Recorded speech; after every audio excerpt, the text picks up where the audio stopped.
everybody. Welcome to WD Carousel of Podcast. My name's Crystal. And I'm Ian. And today we are going to try this again. Yeah. Unboxing number 2. There we go. As you may remember, 2 weeks ago. 3 weeks ago. 3 weeks ago, we tried to unbox Crystal's D23 membership package. And because we went through D23 and explained it all. Yeah. So if you're really curious, go check out that episode.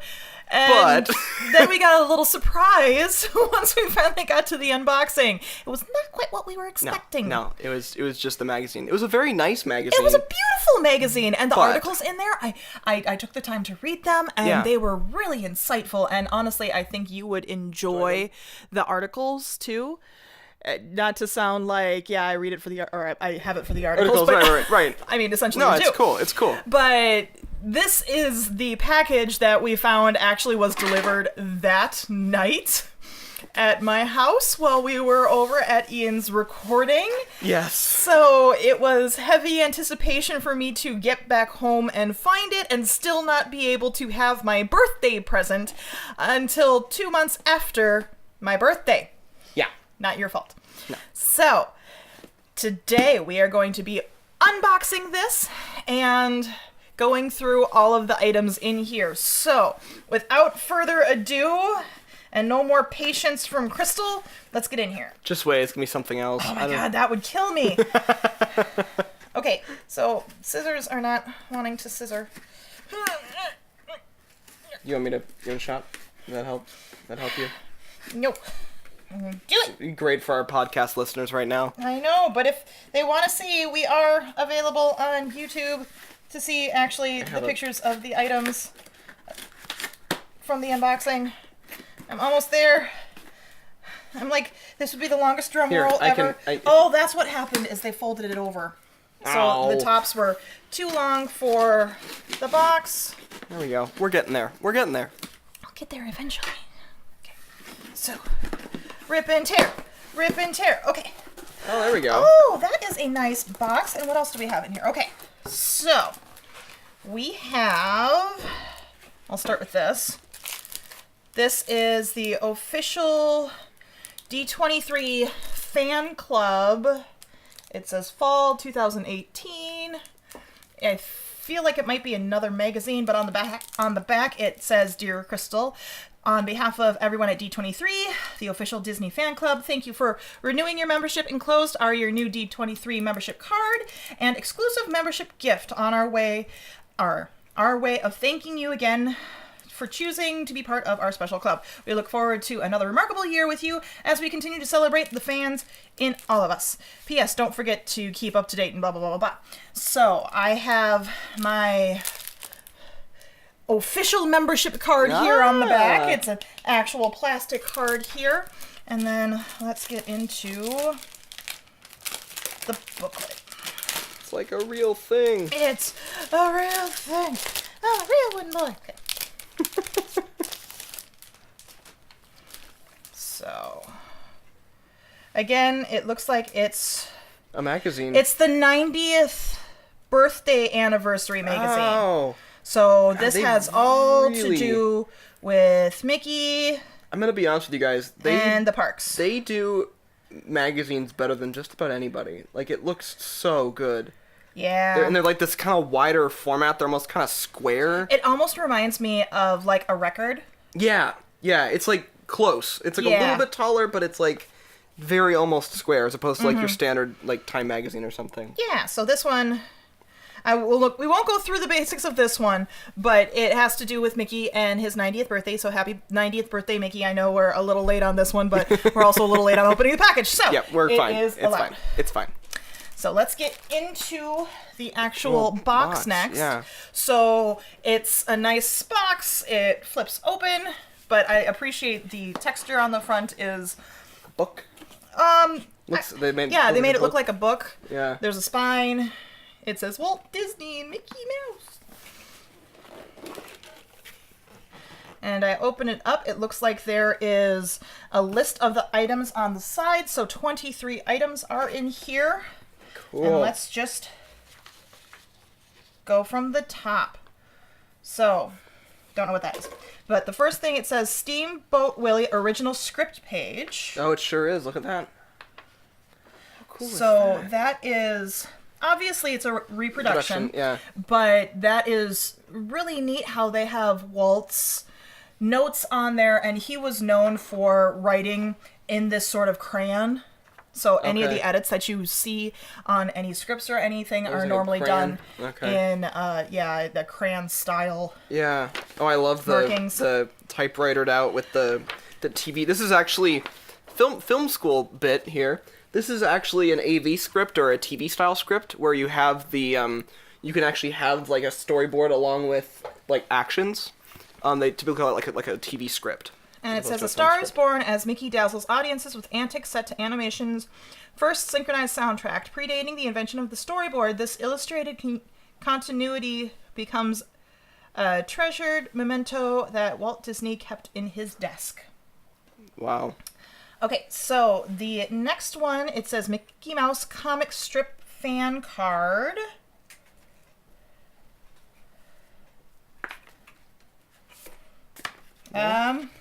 I don't know, but we're just gonna gonna roll along with it. Go. I mean, it must have been this one. So it says newspaper funny pages brings Mickey into homes and millions follow his serialized adventures. When Mickey poses for a formal photograph, readers are encouraged to write in to see the finished results and find tag-along pal Butch making a surprised appearance. So the dog in the back of the card must be Butch, and then there's Mickey. It's funny. It almost looks like it could be a postcard of some form right now. Yeah, it's the same shape. Yeah. Third is a miniature cell from the Parade of Award nominees. Oh, cool. So why don't you hold that? Yeah. And it says, created for one showing at the 1932 Academy Award dinner, Mickey's appearance in color for the first time on screen. Comic caricatures of the year's Oscar nominees proceed alongside Mickey Mouse, Clarabelle, and Pluto. That's very cool. So it's the full cell from. So you've got the layer in front, which is Mickey, and then you've got the painted background, or what would have been a painted background at the time, and they just put him over the front. That's very cool. So then you could have the multiple characters, yet still keep the same consistency for the background. Right. Next one was Mickey and Minnie doll McCall's printed pattern. Not that I think I'm going to make this Mickey Mouse. I do know people who sew. But this is a style of Mickey that we really don't see anymore. Yeah, he's not the most inviting of Mickey Mouses. He's a little scary. He's kind of creepy. And this is before Minnie had her well-known polka dot skirt. Okay. This is what it feels like. He's like this the whole time. He's like weird smile the whole time. Anyway. So Huggable. Minnie and Mickey toys became a national craze when the official doll maker Charlotte Clark cannot accommodate the overwhelming demand. Disney authorized a home use pattern so mothers could make mice for their eager little ones. And then the next one is a crest, and it's the actual official Hyperion Studios Ikime Usme. So it's Pig Latin. Crest, circa 1933. As the Disney Studios on Hyperion Avenue prospers and expands, a whimsical coat of arms appears on the interior door. With faux formality, a banner device in Pig Latin glorifies the source behind the success, Mickey Mouse. That is really funny. Oh no, this one already has a little bend in it. The other one does too. Boo! Yeah, Why aren't these pristine? I just opened this box. Okay. So, Carl Lamel? Scrapbook Page Art. Okay. I'm going with it. Don't sue me.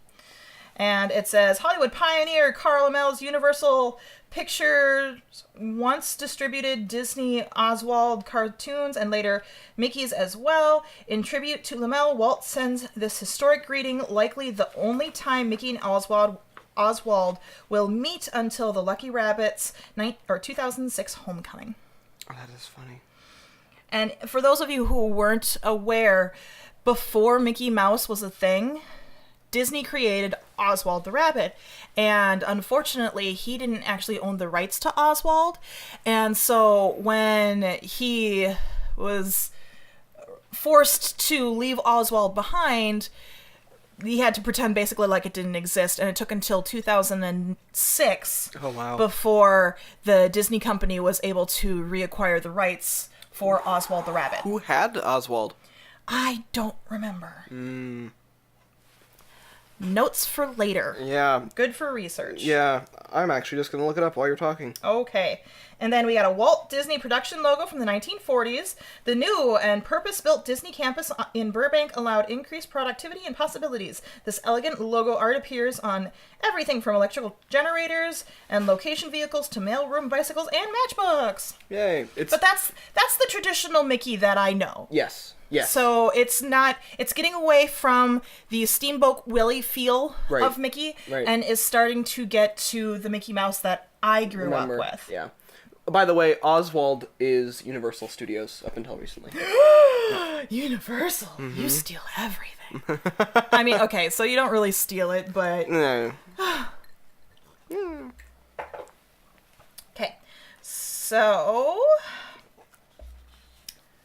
the nifty 90s animation drawing from 1941. Mickey is not only taken by surprise by Koidish?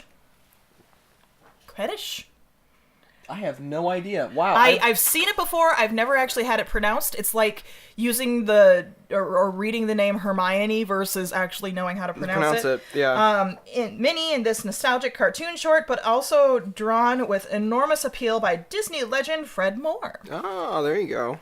So again, this is a more familiar appearance to Mickey that we are used to seeing now. Aircraft Worker Insignia Sticker. 1942. With his wrench and propeller forming a V for victory, Mickey represents the can-do spirit of the American home front.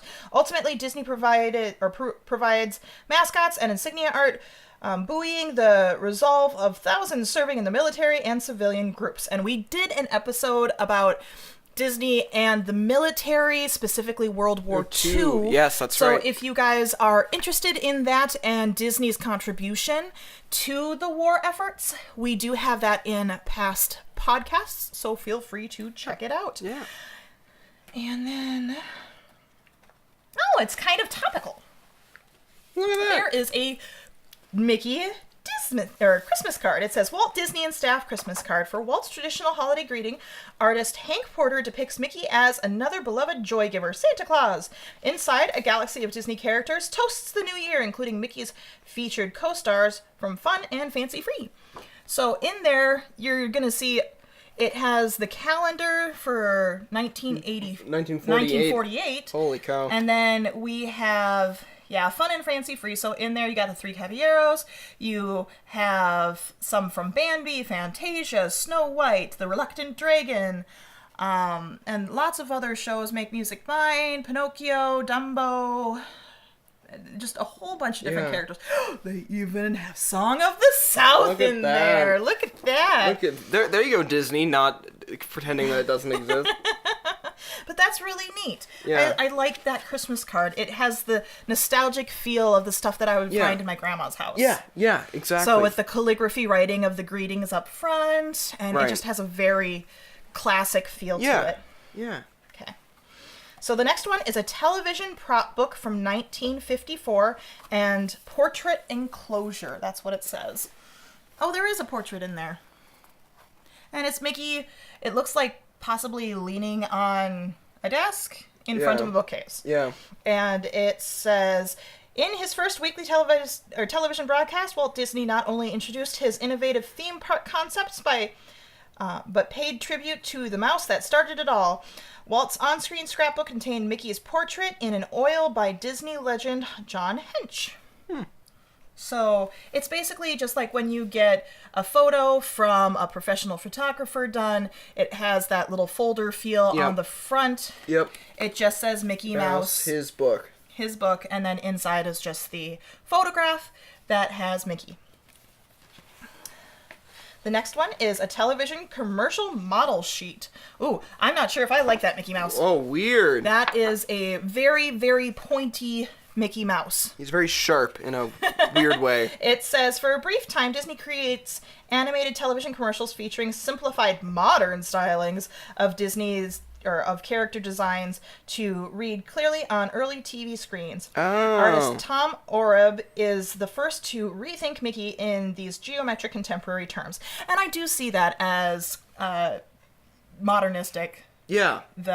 It's actually mid-century modern. Yeah, it's very interesting for sure. It has a distinctive style to it. He's still a dandy. He still has his hat and his cane. Yes. But he has one that he's wearing a bow tie on, and it looks like he's going out on a nice dinner. Yeah. And he's just all snazzed up. Yeah.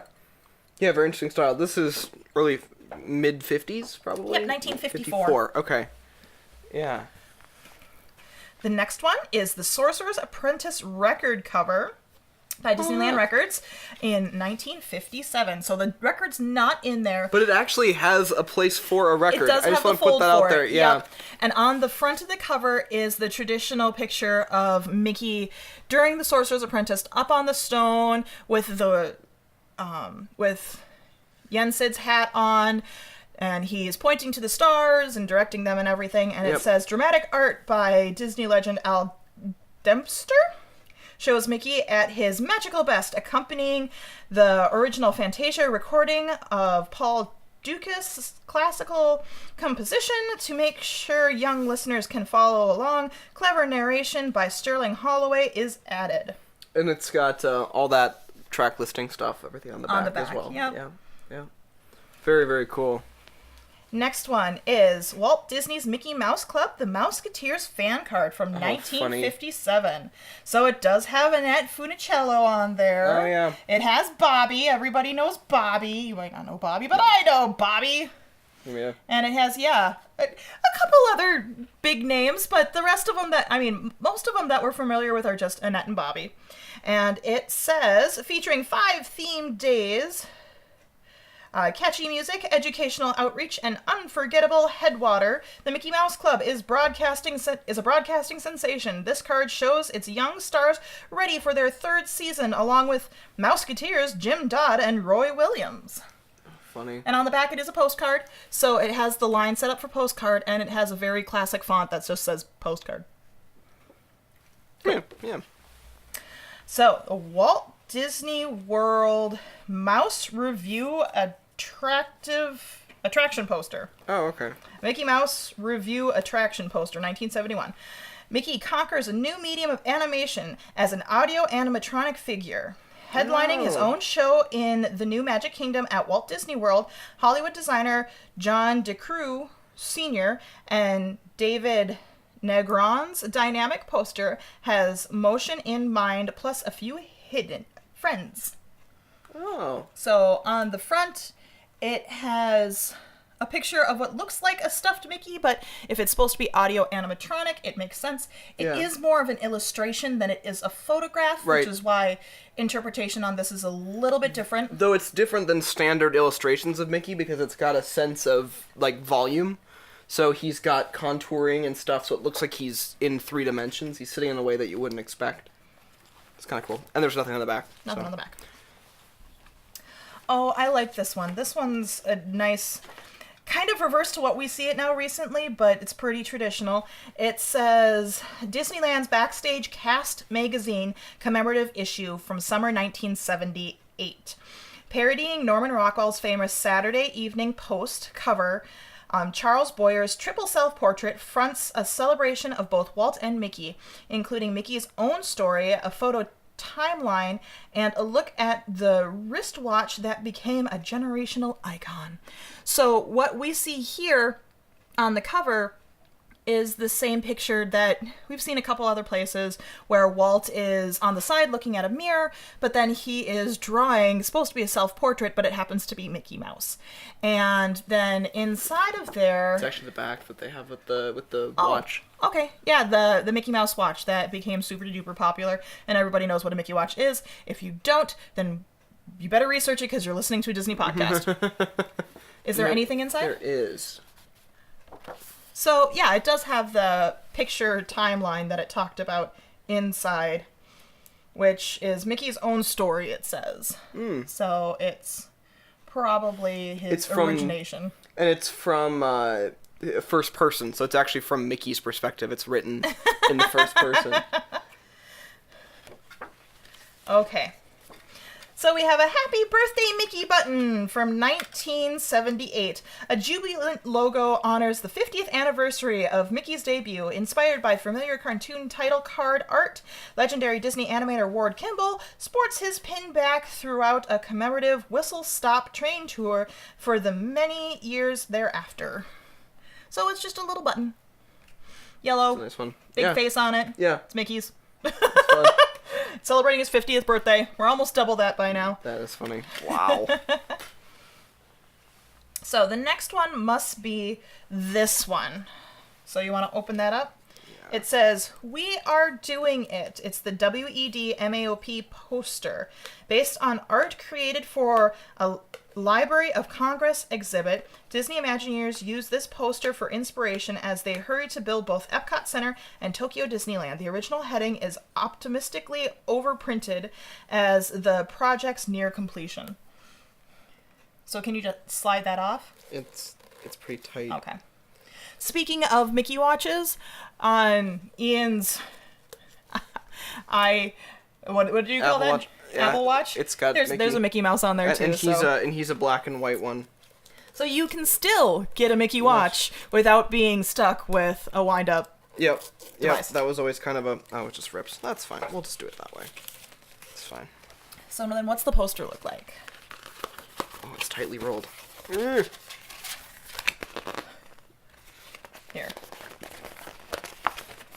We can do it! Oh, look at that. Building a better mouse. Oh, look at that. It's got all the original it has ones. the logos. Oh, nice. That is so cool. So it's basically a whole bunch of little baby mice building a statue of Mickey Mouse with metal framing that they are sheet metaling over, and there's lots of cranes and construction crews, and so you can kind of tell they are working on building the next couple parks. Yeah, that's pretty cool. And it's got both the original Tokyo Disneyland and the original Epcot Center style logos, which are just fun. Like, those are just such a fun logo. Yeah.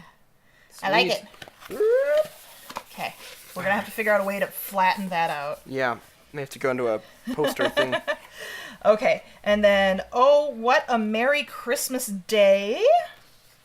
Vocal lead sheet. After 30 years absence, Mickey returns to the big screen in Mickey's Christmas Carol in 1983. Disney greets Dickens with this song by Disney legend Irwin Kostal from Mary Poppins and Frederick Searles. Scene here is a nascent pre-production form. Oh, Sure. So it's before it was actually... Yep, so it was made in 1982.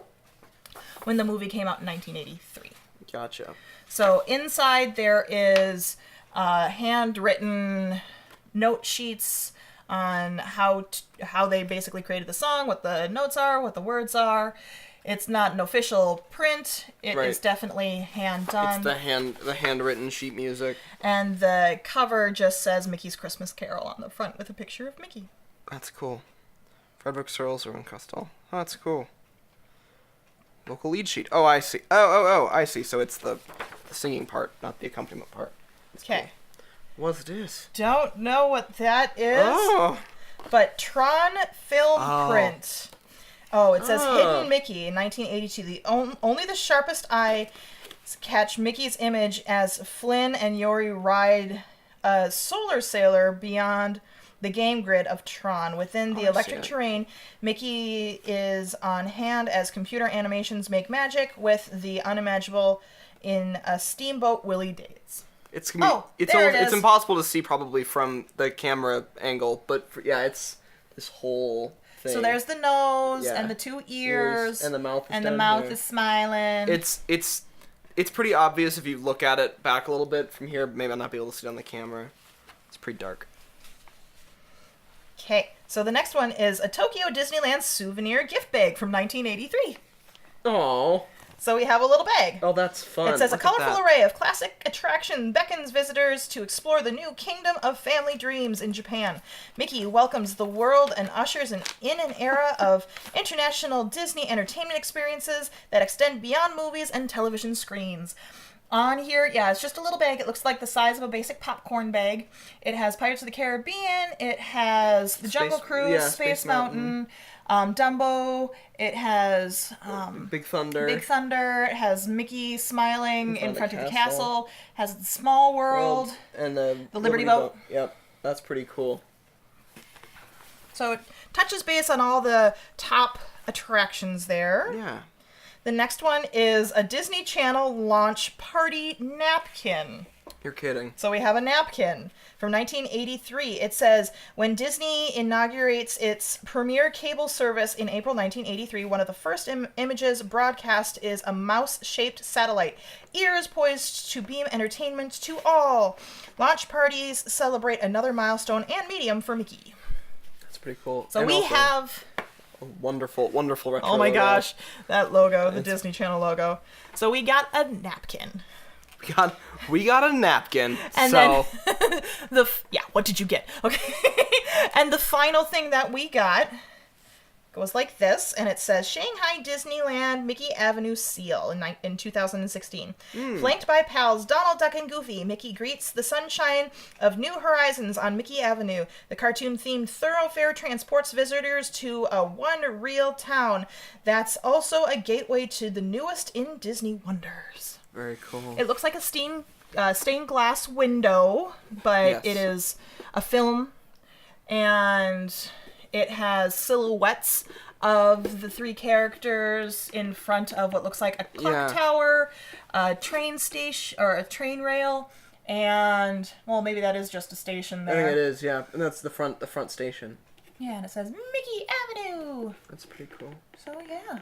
And that is everything that is in the membership package. Yeah. So that's pretty neat. I'm actually very happy that they included more of the nostalgic stuff than they did the more modern stuff. Yeah. And I think that kind of tracks with the idea of D23, because a lot of that website is the archives and that sort of thing. So having that kind of like, we're going to just give you some of this stuff from the archive to have and look at, it's kind of a neat concept. I really like this. Deal. We need to get some shadow boxes, and like maybe we can put them back there. Yeah. So that way we have them for yeah future episodes. That sounds good. All right. So, yeah. On that note, I finally got to open my birthday present. Finally. Yay! It's only been a couple months too late. We're fine. Yeah. So, well, thank you so much for following up with us on this one. Yeah. And I hope you guys are as intrigued by all these items as we are. I'm very, very happy with the selection that we have. For those of you that listen, this is a good time to check out our YouTube channel just so you can see everything. It's not our primary mode of, media, right? But it will give you a chance to actually visually see what we're talking about instead of just trying to get the description off of. Yeah, and a lot of times if you get a chance, the YouTube videos do occasionally will feature some visual media as well. So it is definitely something worth checking out if you feel like you missed something or you feel like there's more to see. Photos, video that we take on our trips, all of those things. So check it out if you're interested. Other than that, my name's Crystal. And I'm Ian. And I hope you guys have a great, big, beautiful tomorrow. Great, big, beautiful tomorrow. Just a dream.